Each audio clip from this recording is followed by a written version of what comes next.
O confinamento já foi tema de diversos filmes de suspense. Narrativas que se passam em um só cenário permitem a exploração de facetas psicológicas e comportamentais de personagens que, caso livres, não poderiam ser vistos da mesma forma. Além disso, filmes desse tipo apresentam-se como um desafio para diretor e roteirista. Para o primeiro, a continuidade de cena é ainda mais delicada quando se tem apenas um cenário à disposição, e conferir ritmo a uma narrativa que fisicamente não sai do lugar é igualmente mais complicado. O roteirista, por sua vez, deve concentrar a força de sua história principalmente em diálogos e pequenas ações delimitadas pelo espaço físico que tem em mãos, o que requer um pouco mais de desenvoltura criativa. O cinema já apresentou diversos exemplares nesta área, e obras assim não deixam de ser produzidas atualmente.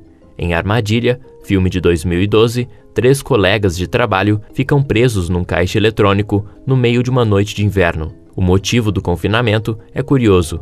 Assim que tentam deixar o local, um suspeito homem de capuz é visto à espreita do lado de fora da cabine. Suas intenções são desconhecidas, mas o desespero logo surge quando outro homem se aproxima e o estranho de capuz o ataca, matando-o impiedosamente.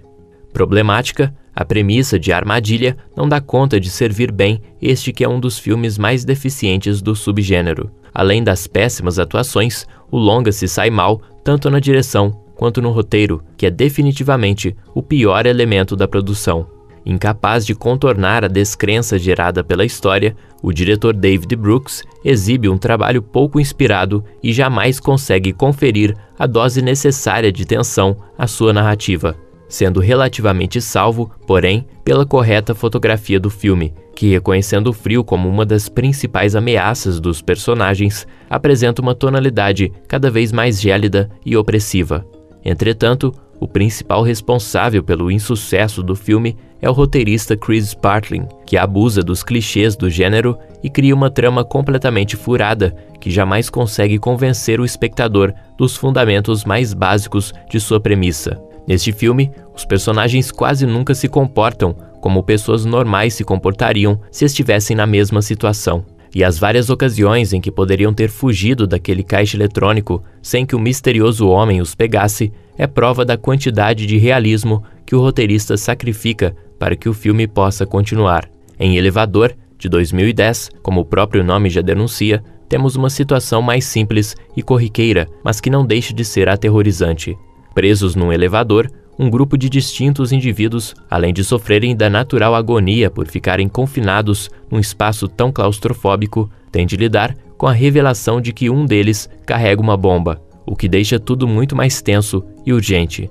Apesar de cair em alguns clichês, como o de fazer os personagens se virarem uns contra os outros em momentos artificiais, o filme se sai relativamente bem nas suas obrigações elementares. O diretor se mostra eficaz ao utilizar enquadramentos frequentemente fechados, que ressaltam o confinamento daquelas pessoas, e é igualmente eficaz no proveito de cenas sangrentas e mórbidas de embrulhar o estômago, mesmo que nunca as exiba de forma explícita. Ainda que cometa alguns outros erros, Elevador reproduz com eficiência os requisitos básicos do subgênero, se revelando como uma experiência de inevitável tensão. Já em Exame, filme de 2009, o desafio é um pouco mais intelectual. 8 candidatos são confinados numa sala onde devem prestar o exame final de um concorrido processo seletivo para um cargo numa grande empresa. Aos personagens é dado um tempo de 80 minutos para que possam terminar a prova, mas antes de elaborar qualquer resposta, devem primeiramente descobrir qual é a única pergunta que os garantirá a vaga tão disputada. Os candidatos logo percebem que aquele exame não é nada ortodoxo, e então começam a trabalhar juntos e usar de todos os recursos disponíveis na sala para que possam descobrir a misteriosa pergunta. A narrativa se desdobra de forma interessante, questionamentos são levantados, a dinâmica do grupo é explorada e a história jamais perde o pique, se tornando cada vez mais tensa na medida em que o tempo passa. É interessante também como o roteiro consegue distinguir a inteligência de cada personagem e unificar as ideias e conclusões de cada um deles em favor dos avanços da trama. Por outro lado, o roteirista não exibe muita desenvoltura na criação de atritos entre o grupo, já que a maioria deles depende das ações de um personagem esquentado que não perde a oportunidade de provocar os demais. Ainda assim, e mesmo contando com um final frágil, Exame consegue nos envolver nos enigmas de sua trama e na troca de raciocínios ágeis e espertos de seus personagens. Preenchendo um pequeno espaço no cenário de suspense, o subgênero de filmes de confinamento seguem sendo produzidos e às vezes reinventados por seus realizadores, mesmo que nem sempre com sucesso. De qualquer forma, é um atraente estilo de cinema, que certamente merece ser pensado conforme suas regras e os desafios que proporciona.